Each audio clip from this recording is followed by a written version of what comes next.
So, have you ever wondered how to get the bark off a tree and make it look really nice?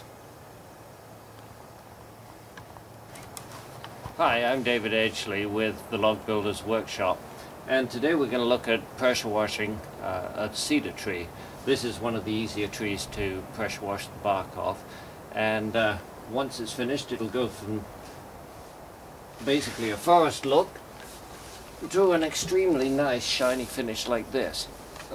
So on our L-shaped stairs we're going to use this as the base for the landing, and the stairs are going to run up one side and then turn 90 degrees and go back out of the tree.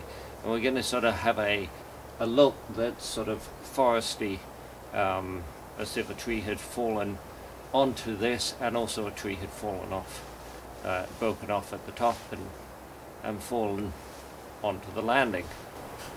So on this tree I'm going to use a 2700 psi pressure washer, and we're going to use what's called a rotating tip on the end. These are about $100, and hopefully fairly soon we'll have them on our website. So I don't know whether you can really see on this, but it just fits onto the end of the pressure washer here. And inside it's got a piece, a ceramic piece that rotates around, and it'll put out a cone shape.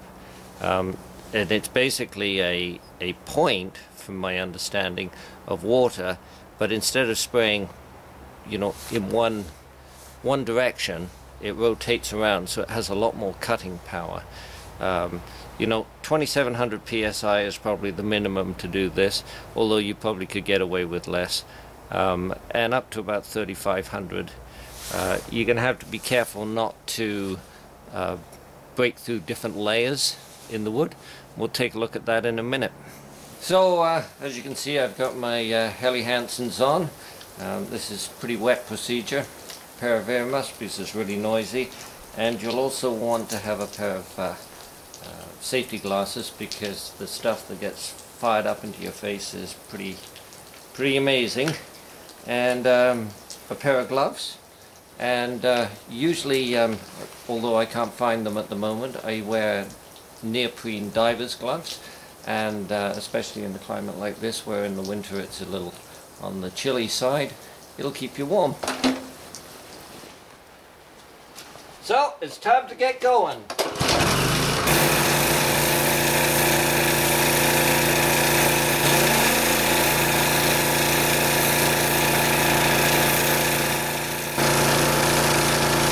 So you see the bark is coming off pretty easy on this type of wood.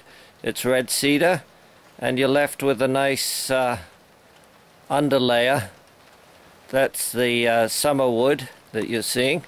You can only do this between about September through to about maybe beginning of May, and then the new growth comes on.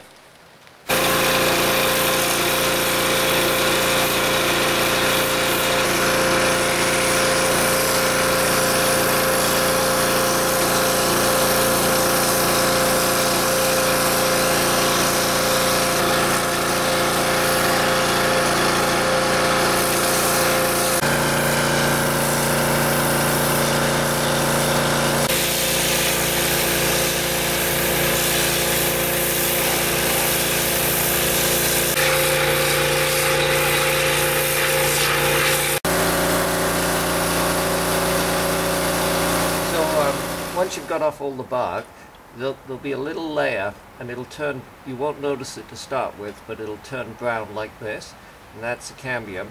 And then you have to come by and pressure wash off this as well.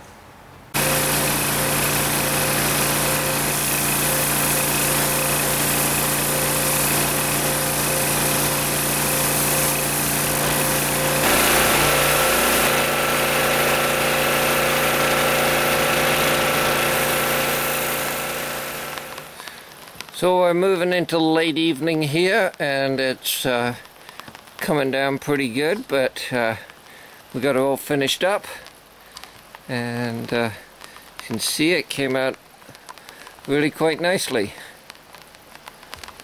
Yeah, let's just zoom back again and move out. So you can see the whole project.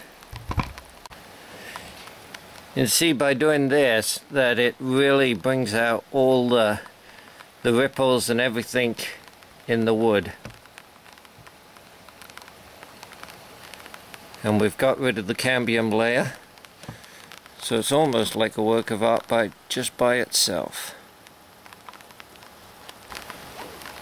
This part of the tree was an old tree that when we cut it down, that had fallen down. This might be a shoot off the tree going back up, or it could be or it could have just grown in there, but it almost looks like it probably was a shoot the way the tree has grown in there. And in case you wondered, this is definitely one of the dirtiest jobs out there.